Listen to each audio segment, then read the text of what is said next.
Syria की राजधानी दमिश्क में ईरानी वाणिज्य दूतावास पर इजराइल के कथित हमले में 13 लोगों की मौत के बाद ईरान को मुश्किल दौर से गुजरना पड़ रहा है। सीरिया में ईरान के राजदूत के मुताबिक इस हमले में इस्लामिक रिवॉल्यूशनरी गार्ड्स कोर के 7 और सीरिया के 6 नागरिक मारे गए। एक तरफ ईरान इस हमले का जवाब देना चाहता है, वहीं दूसरी तरफ ईरान ऐसा कुछ भी नहीं करना चाहता जिससे मध्य पूर्व में कोई युद्ध शुरू हो। इजरायली और अमेरिकी अधिकारियों का मानना है कि ईरान जवाबी हमला करने की तैयारी कर रहा है और अमेरिकी अधिकारी इस बात को लेकर निश्चित नहीं है कि ईरान ये हमला कब और कहां करेगा।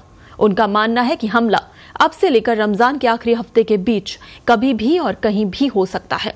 अमेरिकी खुफिया एजेंसी इस बात को लेकर भी बहुत कुछ नहीं कह पा रहे हैं कि ड्रोन और मिसाइल हमले ईरान के अंदर से किए जाएंगे या फिर इसके लिए इराक और सीरिया की धरती का इस्तेमाल किया जाएगा।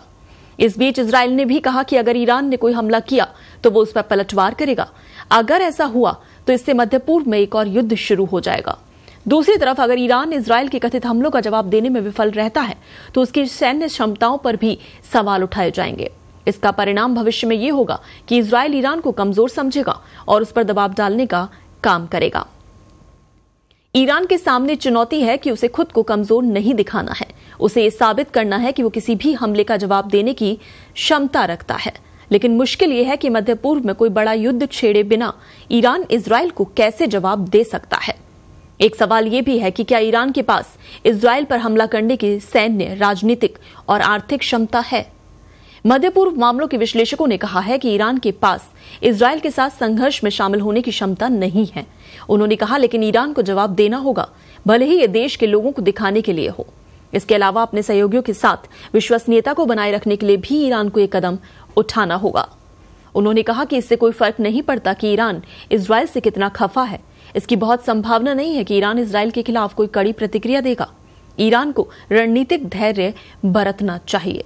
फिलहाल इस वक्त ईरान की प्राथमिकता परमाणु बम बनाना है। कुछ बैलिस्टिक मिसाइलें दागने और 100 इजरायलियों को मारने की तुलना में परमाणु बम के साथ आगे बढ़ना ज्यादा सार्थक है। इसके जरिए ईरान न सिर्फ इजराइल को बल्कि भविष्य में अमेरिका के हमले को भी रोक पाएगा। गजा में युद्ध शुरू होने के बाद से कई ईरान समर्थित समूहों ने सीरिया, इराक, लेबनान और यमन में इजरायली हितों पर हमला किया। ईरान समर्थित समूहों के लिए इजरायली दूतावास पर हमले के बारे में सोचना बहुत मुश्किल है। हिजबुल्लाह दुनिया का सबसे संगठित सशस्त्र समूह, हालांकि ये किसी देश की कोई सेना नहीं, बावजूद इसके इनके पास 20 से 50 हजार लड़ाके हैं। इनमें से ज्यादातर अच्छे खासे प्रशिक्षित हैं।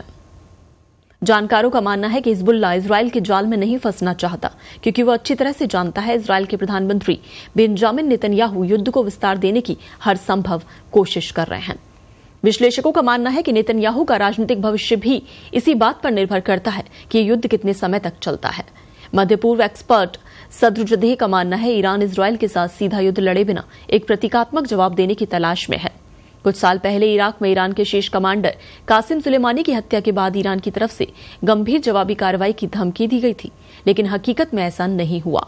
सुलेमानी की हत्या के जवाब में ईरान ने इराक में अमेरिकी सैन्य ठिकानों पर बैलिस्टिक मिसाइल से हमले किए, लेकिन उन हमलों में कोई अमेरिकी सैनिक नहीं मारा गया।